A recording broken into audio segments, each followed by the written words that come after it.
Hello everyone, this is Shoaib Aftab, NEET 2020 all India rank 1। आज के इस न्यू वीडियो में हम डिस्कस करने वाले हैं लास्ट 5 मंथ्स की detailed study plan for NEET 2024। काफ़ी सारे ऐसे स्टूडेंट्स हैं जो अलग अलग फेज़ में होंगे अपने इस प्रिपरेशन टाइम पे।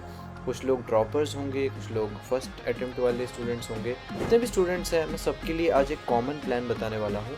तो चलिए इस वीडियो को स्टार्ट करते हैं। सबसे पहले हम नंबर 1 प्रायोरिटी पे आते हैं कि इस पॉइंट ऑफ टाइम पे आपकी नंबर 1 प्रायोरिटी क्या होनी चाहिए। तो मैं हमेशा बोलूँगा सिलेबस कंप्लीशन आपका नंबर 1 प्रायोरिटी होना चाहिए और रिवीजन। यानी कि आपको अभी सिर्फ दो ही चीज़ पे फोकस करनी है। देखो, करने को यार बहुत सारी चीज़ें हैं।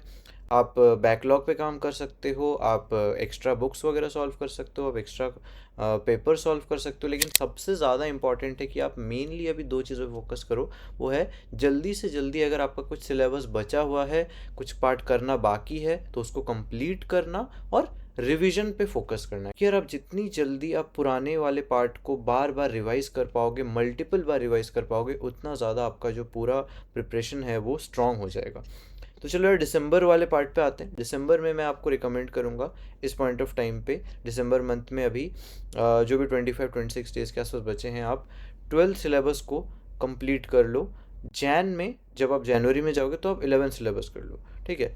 फेब में आप अपने बोर्ड्स पे फोकस कर सकते हो। तो इस तरीके से थोड़ा ऑल्टरनेट हो जाएगा। अभी एक बार 12th सिलेबस का रिवीजन हो जाएगा, जैन में एक बार 11th सिलेबस का रिवीजन हो जाएगा। रिवर्स भी कर सकते हैं हम लोग, दिसंबर में 11th कर लिया, जैन में 12th कर लिया, फिर फेब में बोर्ड्स दे दिए। तो इस टाइप से हम रिवर्स भी कर सकते हैं, डिपेंड करता है कि आप ड्रॉप ले रहे हैं। अगर आप ड्रॉप ले रहे हैं तो आपके पास कोई बोर्ड्स वगैरह का प्रेशर नहीं है, तो इस टाइम पे आप 12th सिलेबस कर सकते हैं, बाद में 11th कर सकते हैं। तो डिपेंडिंग ऑन कि आप, जैसे अगर ड्रॉपर हैं तो वो बैकलॉग पे फोकस कर सकते हैं फेब मंथ में, या वीक चैप्टर्स पे फोकस कर सकते हैं। यानी बेसिकली सिलेबस कंप्लीशन का ही वो एक पार्ट हो गया कि बैकलॉग में अगर कुछ पार्ट बचा है उसको रिवाइज कर लिया, फिर उसको ढंग से पढ़ लिया, वीक चैप्टर्स पे ढंग से काम कर लिया। तो इस टाइप से आप डिवाइड कर सकती है ड्रॉपर्स के लिए। बाकी फेब में मैक्सिमम स्टूडेंट्स जो फर्स्ट अटेम्प्ट दे रहे होंगे वो बोर्ड्स में बिजी होंगे।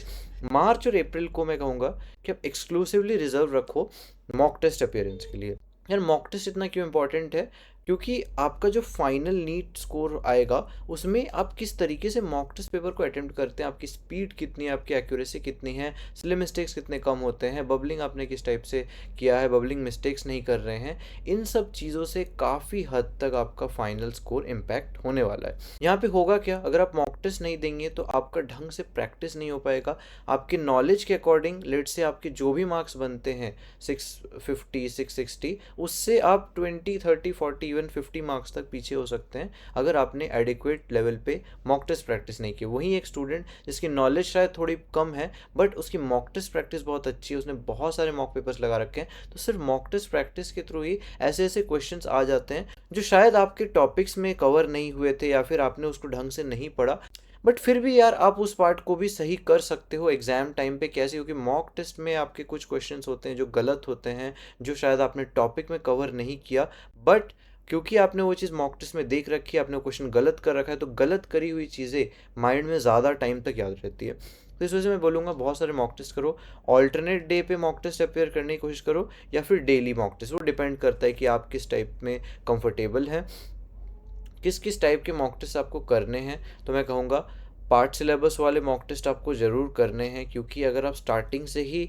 फुल सिलेबस टेस्ट देना शुरू कर दोगे, 2 महीने आप कंप्लीटली फुल सिलेबस टेस्ट दोगे, तो आपका डीप में रिवीजन नहीं हो पाएगा। मॉक टेस्ट के थ्रू भी हम रिवीजन करने की कोशिश कर रहे हैं, मॉक टेस्ट के थ्रू भी हम अपने वीक टॉपिक्स पता करने की कोशिश करें, क्योंकि मॉक टेस्ट में जो गलतियाँ होंगी तभी हमें पता लगेगा कि हाँ यार मेरी ये टॉपिक जो है वो मेरी कमज़ोर है, वीक है, मेरे को उस पर काम करना है। तो कैसे पता करोगे? अगर आप कंप्लीट फुल सिलेबस दोगे तो उसमें जो हाई यील्ड चीज़ें हैं उसमें आपको हाई यील्ड क्वेश्चन ज़्यादा मिलेंगे, आपको डीप में कोई क्वेश्चन मिलेगा नहीं या फिर कोई स्पेसिफिक टाइप क्वेश्चन मिलेगा नहीं।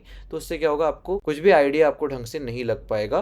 तो स्टार्ट पार्ट सिलेबस वाले टेस्ट से करो, फिर आप मूव ऑन करो जब आपने बहुत सारे पार्ट सिलेबस टेस्ट दे दिए हैं। लेट्स से मार्च मंथ में आप मैक्सिमम अराउंड 20 डेज़ के आसपास आप पार्ट सिलेबस दो, लास्ट के 10 दिन से आप फिर फुल सिलेबस टेस्ट देना स्टार्ट करो। 11th फुल सिलेबस हो गया, 12th फुल सिलेबस के टेस्ट हो गए, तो उस टाइप से ऑल्टरनेट करके दे सकते हो। पहले एक 11 दे दिया, फिर 2 दिन का गैप, फिर 12, फिर 1 दिन का गैप, फिर 11। इस टाइप से आप गैप दे के 11th और 12th की फुल सिलेबस टेस्ट अपीयर कर सकते हैं। इसके बीच में, टेस्ट के बीच में आप रिवीजन पे फोकस कर सकते हैं या फिर वीक टॉपिक्स को कवर करने पे फोकस कर सकते हैं। देन उसके बाद अप्रैल मंथ में कहूँगा मोस्टली आप कंप्लीट फुल सिलेबस जो टेस्ट होते हैं, कंप्लीट मॉक टेस्ट पे आप फोकस कर सकते हैं, उस पर ढंग से काम करो। 11th और 12th के भी टेस्ट वगैरह आप अपीयर कर सकते हैं।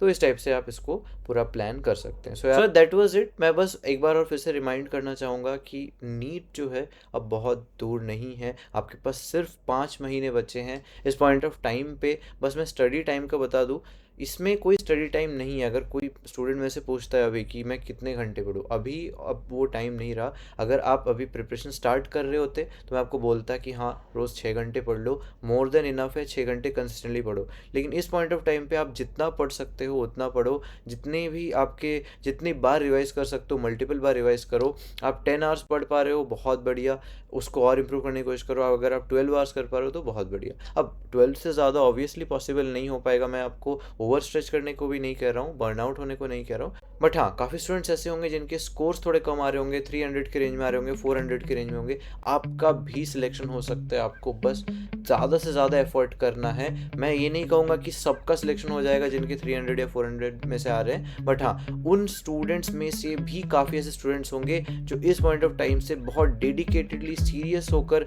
मेहनत करेंगे और सिलेक्शन लेंगे।